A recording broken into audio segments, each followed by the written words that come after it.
Good morning, students. Today I am going to tell you about valence cell electron pair repulsion theory.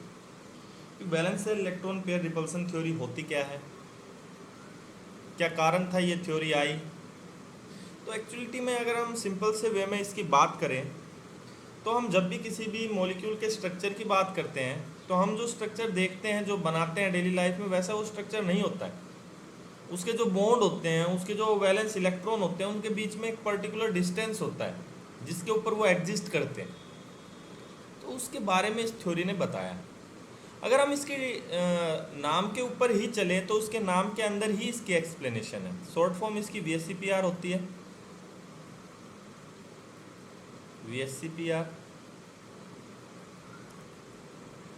तो अगर मैंने बोला कि इसके नाम पे चले तो नाम में इसकी एक्सप्लेनेशन है। Valence shell electron, valence shell के जो अंदर इलेक्ट्रॉन होते हैं पेयर, उन पेयर के अंदर रिपल्सन होता है, और रिपल्सन होने के बाद लास्ट में जो एक स्ट्रक्चर बन के आता है, ऐसा स्ट्रक्चर जिसके अंदर रिपल्सन बिल्कुल कम हो, वो स्ट्रक्चर स्टेबल स्ट्रक्चर होता है। उसके बारे में इस थ्योरी ने बताया। तो कुछ एक इस थ्योरी के पोस्टुलेट थे जिनको मैं डिस्कस करूंगा आपके साथ। पोस्टुलेट्स क्या इस थ्योरी ने हमें बताया? तो सबसे पहले मैं आपको बता दूं, इस थ्योरी ने ये बताया था कि जो वैलेंस सेल होते हैं, वैलेंस सेल इलेक्ट्रॉन्स होते हैं सेंट्रल एटम के पास, वो दो टाइप से हो सकते हैं। एक तो लोन पेयर की फॉर्म में हो सकते हैं, और किस फॉर्म में हो सकते हैं, शेयर्ड बॉन्ड पेयर की फॉर्म में। ठीक है, तो हम यहाँ पर लिख सकते हैं the valence shell of the central atom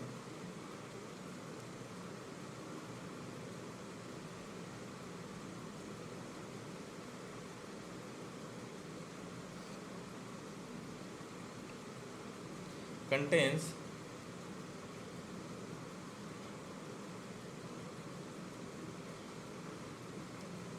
electrons in pair or shared bond pair।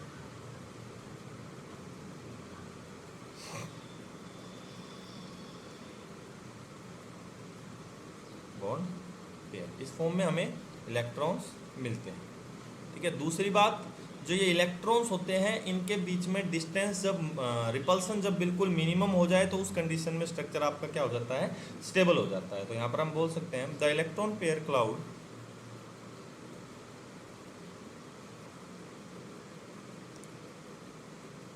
Pair cloud of all types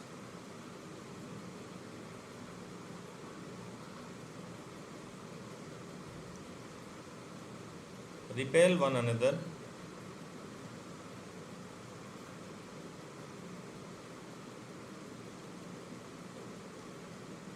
so that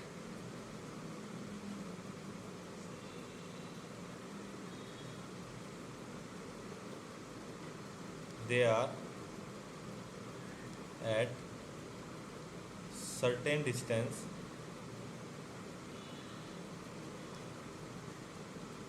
where repulsion is minimum।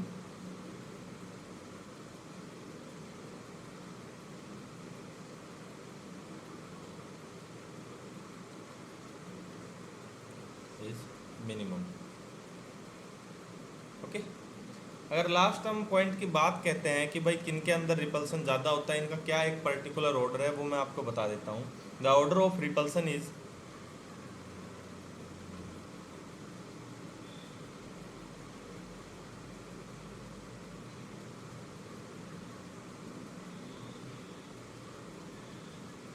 जो रिपल्सन का ऑर्डर होता है उसमें सबसे ज़्यादा जो रिपल्सन होता है वो लोन पेयर के बीच में होता है। लोन पेयर रिपल्सन सबसे ज़्यादा होता है। ठीक है, उसके बाद जो रिपल्सन होता है वो किसके बीच में होता है, लोन पेयर बॉन्ड पेयर के बीच में।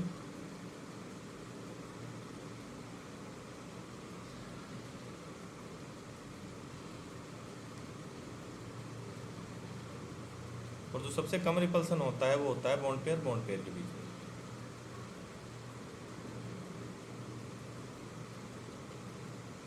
ओके, तो ये एक रिपल्सन का ऑर्डर होता है भाई। इस रिपल्सन को कोई भी स्ट्रक्चर फॉलो करता है भाई। सबसे पहले जो रिपल्सन मिनिमाइज होगा वो लोन पेयर के बीच में होगा, then lone pair bond pair के बीच में, देन बॉन्ड पेयर के बीच में। क्योंकि लोन पेयर का साइज होता है वो थोड़ा सा बड़ा होता है as comparison to bond pair.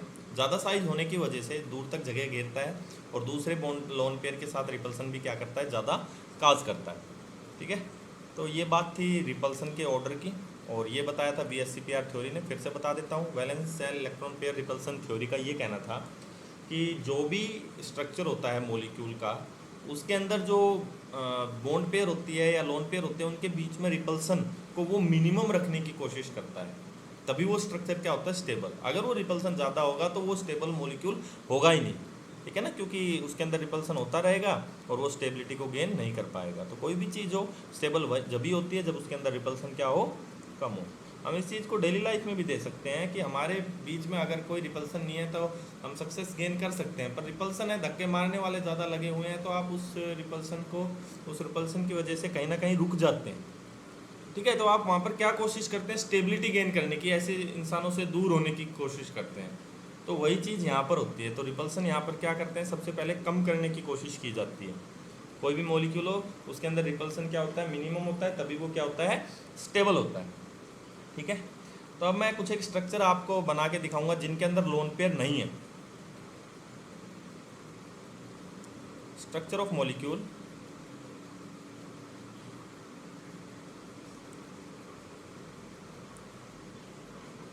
Molecule without lone pair. Okay, बिना लोन पेयर के आपको मैं स्ट्रक्चर बना के दिखाता हूँ।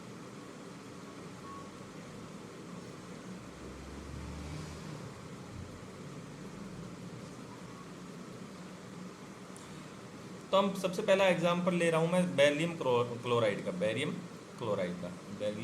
Chloride, shape of beryllium chloride example ले रहे हैं हम यहाँ पर। तो जो बेरिलियम क्लोराइड होता है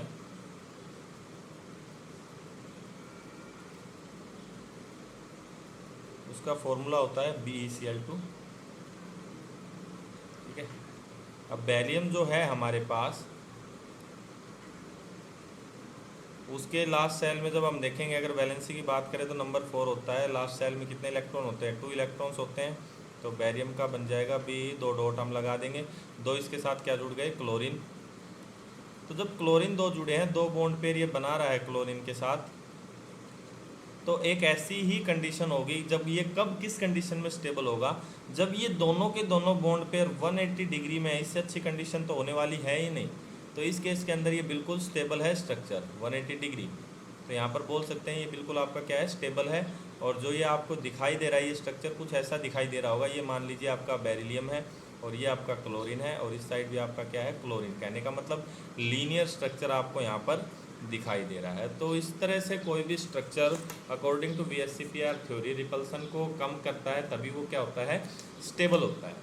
ठीक है, तो कुछ एक मॉलिक्यूल्स की मैं ज्योमेट्री आपको बताने जा रहा हूँ और उनकी शेप्स भी आपको बताऊँगा। ठीक है, तो सबसे पहले हम एक टेबल बना लेते हैं टेबल की फॉर्म में, जिससे आपको ईजिली समझ में आ जाएगा। हाँ जी सर, तो हम स्टार्ट करते हैं। सबसे पहले मैंने लिखा है number of bond pair around the central atom, दूसरा लिखा है मॉलिक्यूलर ज्योमेट्री, तीसरा लिखा है VSCPR notation, fourth one is example.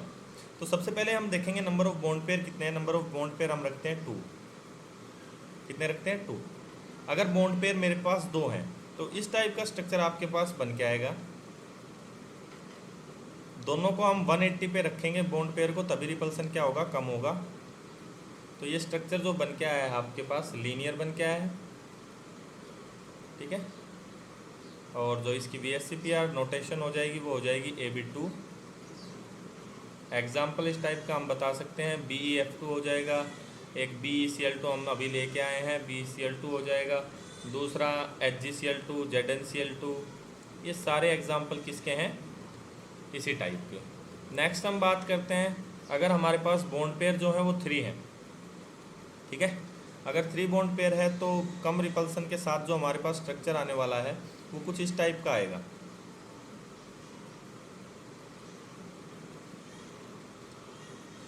इस तरह की ज्योमेट्री हमारे पास आ जाएगी। तो इसको हम बोल सकते हैं ट्राइगोनल प्लेनर, एक ही प्लेन में तीनों के तीनों एटम,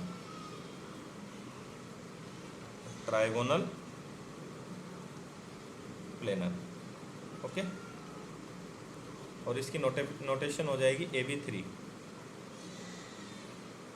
एग्जाम्पल की बात करें तो BF3 हो जाएगा, BCl3 हो जाएगा, ओके, AlCl3 हो जाएगा। ये कुछ एक इसके एग्जाम्पल हैं, टेक्स्ट्रा और भी हो सकते हैं।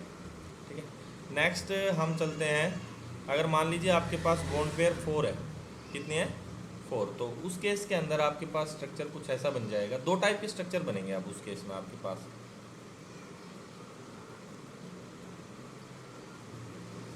दो टाइप के स्ट्रक्चर बन जाएंगे। किस तरह का? एक तो आपके पास ये कंडीशन बनेगी, ये आपका A है, B, B, B, B। कहने का मतलब हर एक एटम आपस में बराबर डिस्टेंस पे है। इसको हम बोलते हैं टेट्राहेड्रल। इनका प्लेन सेम नहीं है, इस बात को याद रखना, इनका प्लेन सेम नहीं है, डिफरेंट प्लेन के अंदर है। टेट्राहेड्रल का मतलब डिफरेंट प्लेन के अंदर है, AB4। ठीक है, एग्जाम्पल इसका होता है टेट्राहेड्रल का CH4 हो जाता है। ठीक है, और ले सकते हैं हम CH4 के अलावा C2H6, SiX4 एटसेट्रा। ये किसके एग्जाम्पल हैं? AB4 टाइप के। ठीक है, नेक्स्ट हम चलते हैं।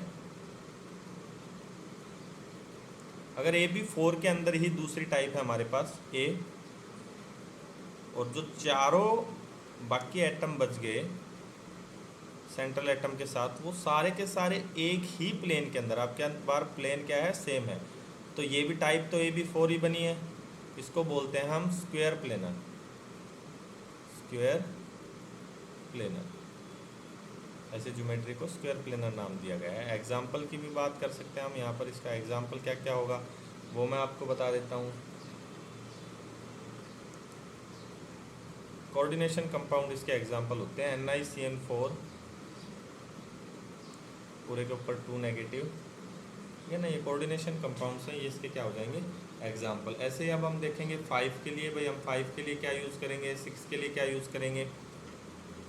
आपके पास मान लीजिए अगर 5 बॉन्ड पेयर है, ओके, 5 बॉन्ड पेयर मतलब नोटेशन अगर देंगे तो हम नोटेशन बाद में, पहले स्ट्रक्चर बनाते हैं किस टाइप का बनेगा। ये हमारा A हो गया, एक सीधा इसके ऊपर है B, एक भी इसके बिल्कुल नीचे है, और बाकी जो बचे 3 वो एक प्लेन में है। ये तीनों एक प्लेन के अंदर है। ठीक है ना, हम बोल सकते हैं ये जो तीनों हैं आपके पास, ये 3, इनका अपना एक प्लेन है। ठीक है, और बाकी जो हैं इनका अपना एक प्लेन है। ठीक है, तो ये जो स्ट्रक्चर होता है ये किस टाइप का होता है? AB5 टाइप का। ठीक है, और इसका नाम होता है ट्राइगोनल बाइपिरामिडल मिडल। ओके, मतलब 2 पिरामिड बन रहे हैं। देखोगे ना आप, ये एक ऊपर की साइड पिरामिड, पिरामिड तो देखा होगा, और एक पिरामिड नीचे की साइड। तो इस टाइप के से 2 पिरामिड बन रहे हैं, इसलिए नाम हो जाएगा ट्राइगोनल बाइपिरामिडल। अगर मैं इसके एग्जाम्पल की बात करता हूँ तो इसका एग्जाम्पल हो जाएगा हमारे पास PF5, और एग्जाम्पल ले लेंगे PCl5, और हो जाएगा SbCl5। ठीक है, तो ये कुछ एक इसके एग्जाम्पल थे। ऐसे ही हम 6 के लिए करेंगे, ऐसे हमारा 7 के लिए रहेगा। आपको अगर कोई प्रॉब्लम आती है तो आप मेरे से पूछ सकते हैं, पर्टिकुलर फ़ोन करके पूछ सकते हैं। कहीं भी अगर दिक्कत आती है तो यहाँ तक ही हम अपने टॉपिक को रखेंगे। I hope you understood the explanation. Thank you.